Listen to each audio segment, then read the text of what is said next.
MontanaSports.com. This is MTN Sports Extra. Hello and welcome to another edition of Sports Extra on a Saturday night. And folks, no more waiting, no more predictions, no more talk. Fall sports are officially underway, and on the football field, 4 quarters will decide your winners. Montana State opens its Big Sky title defense with a doozy of a matchup on the road in Oregon to face the 7th-ranked Ducks. MTN's Grace Lawrence has more from the Cats' season opener.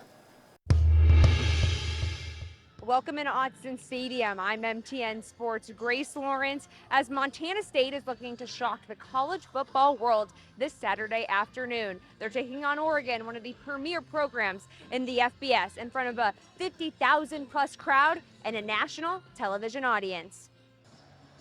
It's a Big Sky versus Big Ten matchup to start the season for these teams. The Bobcats come in ranked 2nd in the FCS, while the Ducks are ranked 7th among the FBS.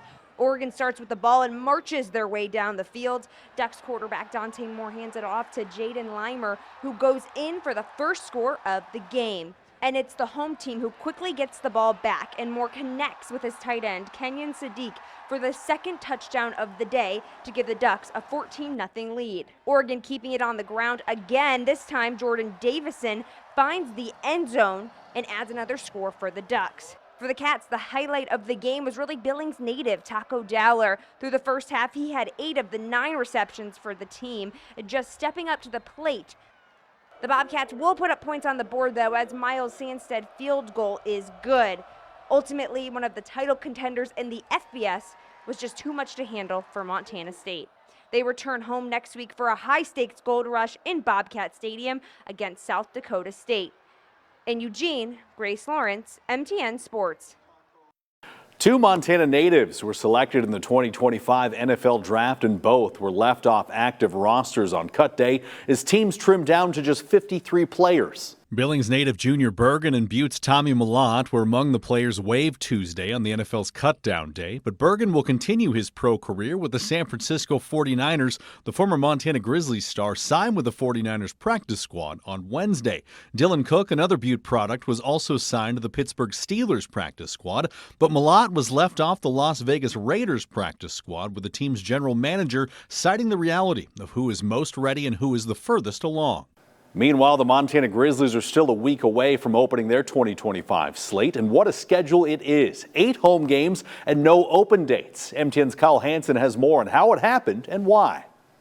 There's a number of storylines circling the Montana Grizzlies heading into the fall of 2025, but arguably the biggest one is the gauntlet UM will undergo with 12 straight weeks of games, starting on September 6th with Central Washington. But head coach Bobby Hauck has noted this happened before in his first stint at Montana. That came back in 2008, when ironically, the Grizzlies began the season September 6th of that year and played 12 straight games. They even played Central Washington that season in a close call by Montana, as the Grizz won the game by just 3 points in Missoula. But in 2025, the Grizz will begin their campaign against the Wildcats, the first of 4 straight games at home to start the season. UM will then rematch North Dakota in its second game as they look to avenge last year's loss, and that will be followed by a meeting with Indiana State, a team Montana beat in 2022. Rounding out that stretch will be the Big Sky opener with a rivalry matchup under the lights on national TV with Idaho. The first road game for Montana won't come until the month of October, when the Grizz head to Pocatello to take on Idaho State. Following that is 2 more home games, with Cal Poly followed by Sacred Heart in a non-conference contest. Back-to-back road trips will close out October and open November, as UM heads to Sacramento State and Weber State. After that, it's a home game against Eastern Washington, followed by a road contest at Portland State in Providence Park. And that'll lead to the granddaddy of them all, as Montana hosts rival Montana State for the 124th Brawl of the Wild on November 22nd. When the Grizzlies had this stretch in 2008, they made a run all the way to that year's national championship game, and now we'll try and replicate that success in 2025. Reporting in Missoula, Kyle Hansen, Scripps Sports. NIL revenue sharing conference realignment. It's an unprecedented era of college athletics, and it feels like the little guy might be getting left behind. The Big Sky says, though, not so fast. Commissioner Tom Wistrcill and his staff have worked to ensure the conference has a seat at the table. MTN's Slim Kimmel takes a look at just where the Big Sky fits in the big picture. We know who we are. We have very specific goals as a conference, and that's to win an FCS championship and participate at a really high level in Division I athletics in all other sports. It was almost a mic drop moment for Big Sky Conference Commissioner Tom Wistrcill. We know who we are. Despite the evolving nature of college athletics, the Big Sky is comfortable with its place in the landscape. Too many guys are complaining about the money and the transferring. And, well, my biggest focus is to just love the players, try to take care of them, create a good environment for them. The core of what we're doing doesn't change. Is we gotta develop and mentor young men as best as we can. We gotta compete and do the best we can every single day. And that's what I love about the Big Sky, because I think that the purity of the student athlete experience is still there. The Big Sky isn't perfect. Half of its 12 teams opted into the house settlement, half opted out, which means the league's teams aren't using the same playbook this season. Wistrcill expects that to change next year. You got great leadership within the Big Sky, from the top down, from obviously the commissioner to the administration, and then the AD. So I think the Big Sky will always be in a good spot. In the meantime, the conference is focused on creating the best college football league in the West. You can't tell me that the Big Sky isn't as good as the Mountain West right now anyway. And I would tell you that if the Big Sky just merged with the Mountain West and we all played each other, I bet a Big Sky team would win that conference anyway, right? So I think the level of football here is as high as it can be underneath the Power 4 teams. It might not be all equal off the field, but we played by the same guidelines when we're on it. And it's still 4 downs. Touchdowns are still 6 points. Extra points are 1. Field goals are 3. All that stuff is not a talking point when you actually lace it up and you actually go out there, flip a coin, and find out who's kicking or who's receiving. Slim Kimmel, Scripps Sports. Still to come, a rivalry renewed in the Frontier Conference. The Carroll Saints open at MSU Northern. Highlights from the High Line. That's next when Sports Extra continues. Welcome back to MTN Sports Extra, powered by MontanaSports.com. Well, the new look Frontier Conference opened its slate this week with a rivalry matchup on the High Line. MTN's Will Charlton takes us to Havre, where the MSU Northern Lights host the Carroll Saints. It's time for the second Week 1 matchup in the Frontier Conference that pins a couple of Montana football teams against each other, as the nationally ranked 25th Carroll Fighting Saints are here in Havre to take on MSU Northern. It's been a long offseason, but college football is oh so back in Montana, and both teams came in fired up as you'd expect. Northern showed some nice prowess on its first drive, but would turn it over on downs near the Carroll red zone. Saints up 3-0 now, and they're back to work. Check out this nice connection on the sidelines between Caden Hewitt and receiver Lincoln Holmes. Shortly after, Hewitt will finish the job himself with a 1-yard touchdown rush. 10-0 Saints. While this was a defensive showdown, Carroll was in the driver's seat the whole time, and this 50-50 ball interception by Gunnar Julio helps to prove it. And this was the only score of the whole second half as Hewitt finds his guy Ty Wilkerson, and the Saints take this one 20-0. In Havre, Will Charlton, MTN Sports. The roster at Rocky Mountain College has done a complete 180 under head coach Chris Stutzriem, as they now boast a boatload of Montana talent. Our Alec Boffinger caught up with one of those Treasure State gems in the running back room as he gears up for the 2025 season. Helena Capital product Tough Adams is the exact type of guy that Rocky Mountain College head coach Chris Stutzriem wants in his program. Number one is work ethic and who he is as a person. I mean, it doesn't matter. You'll never know if he's 100%, 10%. He performs the same way. He practices the same way. He is Montana tough, and he's a great kid. His name fits him. And that was definitely, something we preached on through winter condo and summer, was that, we were, bottom of the barrel last year, and I think that's something that we need to come back from. Stutz has made a point during his tenure at Rocky to recruit the homegrown kids like Adams, as there are Treasure State kids all over the Battling Bears roster. I mean, if you look at from my first year to where we are now, we're close to 70% of Montana, Northern Wyoming kids, and we want to win locally. We're not going to win on everybody. They've got different majors or want to move away or go here, go there, and there's a lot of great coaches and teams in this conference that, make it hard to keep those good kids here. And but we want to win with those kids first and foremost. Adams, a true 19-year-old sophomore, is expected to get substantial work in the backfield alongside running mate Brock Ping, a Billings Central grad. Those touches Adams earns this season are a product of his hard work. Definitely competition level, and you got to love it. That's what makes you better, you know. Iron sharpens iron, and you got to believe that the person next to you is going to be able to do just as good as job as that you're going to do. I like to, you know, put in the work. I'd say that's, you know, one of the best things I do. So. But he really grew each and every week, and his toughness is what we need.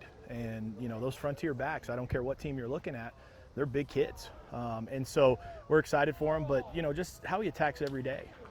He's fun to be around. Again, his leadership is growing, but he's 19 years old.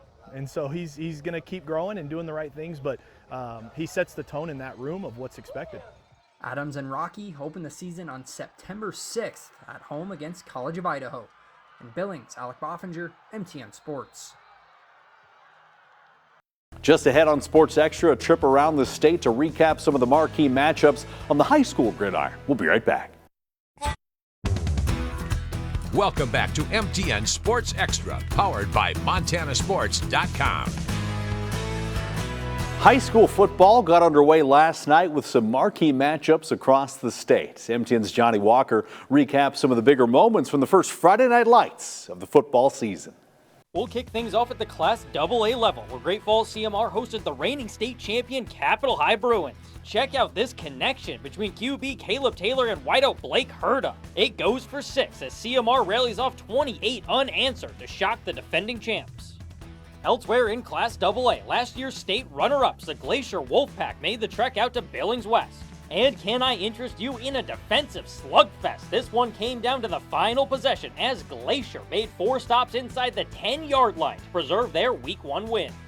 Now onto the Class A ranks, where Hardin Lodgegrass played its first ever game as a new co-op, hosting Stevensville. And the Bulldogs wasted no time making their mark. Check out this wild sequence that would ultimately set up a Hardin Lodgegrass score as Bulldogs just make it look easy.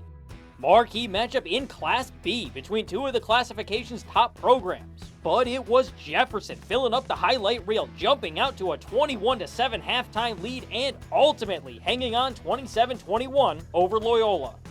At the 8-man level, it's the reigning 6-man state champion Box Elder making the move up 1 classification. And the Bears certainly did not look out of place in their 8-man debut, forcing turnovers and pouring almost 40 points on Sims.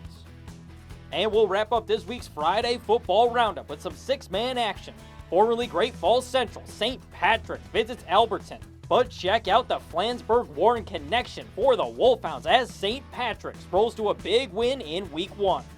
And don't forget, you can always find everything from pairings to scores to highlights and so much more on our website, MontanaSports.com. With your Friday football roundup, I'm Johnny Walker, MTN Sports. Folks, our cameras will be on the sidelines all across Montana, and each day we'll count down the top 5 plays from across the state in our MTN Game Changers. But we can't be everywhere, so we need your help. If you see a play or a moment you think we should see, send an email to scores@montanasports.com and tell us how to find the video, or tag us on social media, and we'll consider including it in next week's edition of Game Changers. A pair of Missoula Hellgate Knights are staying in-state and in town to play college football. MTN's Kyle Hansen introduces us to the newest Grizzly commits. The Montana Grizzlies still await the start of their 2025 season, but the Grizz added some local flair to their class of 2026 recruiting when over the summer they got verbal commitments from the Hellgate duo of Evan Pyron and Parker Link. Keeping Montana athletes in-state is always a focal point for UM, and when they can snag a pair of local talents out of their backyard, it's an early win before they've even suited up in maroon and silver. It means a lot to put it across my chest and stay home here. The football environment is amazing here, just to be a Grizzly and all that, and also the academics, so finding both the athletic and academic fit was really important. Pyron will be a legacy for the Grizzlies, as his mother, Krista Redpath, played for the Montana Lady Grizz, and now Pyron will get a chance to suit up for the same school next year. Recruited as a defensive lineman, Pyron has been a two-way player for the Knights throughout his career. It's been bumpy in terms of that wins and losses, but you know, my MYF team, we're all Hellgate kids and we stuck it out going to Hellgate. And yeah, we kind of came in with that idea that we're going to change something, and I think this senior year we're going to do that. Link has also been a two-way standout at Hellgate, and after this past summer, saw his opportunity open up to join his hometown team. My parents have had season tickets since I was not even born yet. I've probably only missed 5 home games my whole life, and I've just continued to come every single game. Probably only missed 1 summer camp, and you know, I just keep coming to the Grizz, and all of my apparel in my house is Grizz stuff, so I was always kind of waiting on that. Link will join the Grizz as a preferred walk-on as an athlete, a challenge he's ready to tackle head-on, like so many Montana natives before him. Yeah, I think it's just extra motivating, especially staying home. People think like, oh, he's just a Missoula boy and he might just stay home because, I mean, the Grizz are just here and they see him all the time. But I think I've truly earned this spot, and I just want to keep grinding as hard as I can, keep putting my head in the dirt, keep going until I get what I want. But the current focus is senior year, as the two try to get the Knights to winning ways before embarking on the next journey together. Reporting in Missoula, Kyle Hansen, MTN Sports. Just ahead when Sports Extra continues, after a stellar freshman season, a Polson runner is ready to chase more hardware. Stay with us. Welcome back to MTN Sports Extra, powered by MontanaSports.com. A year ago, Polson's Morgan Delaney rolled to a Class A state cross-country championship as just a freshman. And as MTN's Derek Joseph tells us, she's setting her sights even higher as a sophomore. As a sophomore, Polson's Morgan Delaney took home the state title at the Class A cross-country race. And now that she knows what she can achieve individually, she has set even higher goals for the rest of her team. After ending her 2024 season strong with an 18-minute, 35-second final race, Morgan Delaney proved to herself and the rest of the state that she will be the racer to beat for the next 2 years. To achieve such a high accomplishment, Delaney pushed her body and mind to the limit. I was honestly so exhausted, I wasn't thinking very much. Didn't really know what happened. My legs hurt so bad. My old babysitter was the PT, and so she caught me at the line, which was pretty cool to see her, but I don't really remember the finish very much. This year, Polson Cross Country has introduced a new coach who wants to push Delaney and the rest of the team to new heights. Luckily, the new coach knows just how far he can push his top runner because he is also her father. Behind the scenes, I get to see both his dad and coach how much work she puts into it, and so it was really fun to see all that hard work pay off and see what she could pull off such a, fun accomplishment. And now that Delaney knows she is capable of winning state again, this year she hopes the rest of her team will have something to celebrate as well. For me personally, I'm trying to focus more on the team, and we're trying to place that state, possibly try to win state if we can. And personally, I'd rather do some great things as a team this year. And so it's really fun because we're all just working together. In Polson, Derek Joseph, MTN Sports. And that's our time for this edition of Sports Extra. Thanks for joining us. And remember, the conversation continues online at MontanaSports.com, where you'll find a recap of games in the Frontier and Big Sky Conference. And you can check out our hour-long Big Sky Conference special before Scripps Sports starts their season broadcasts of Cats and Grizz games next week. Have a great night. We'll see you next week on Sports Extra.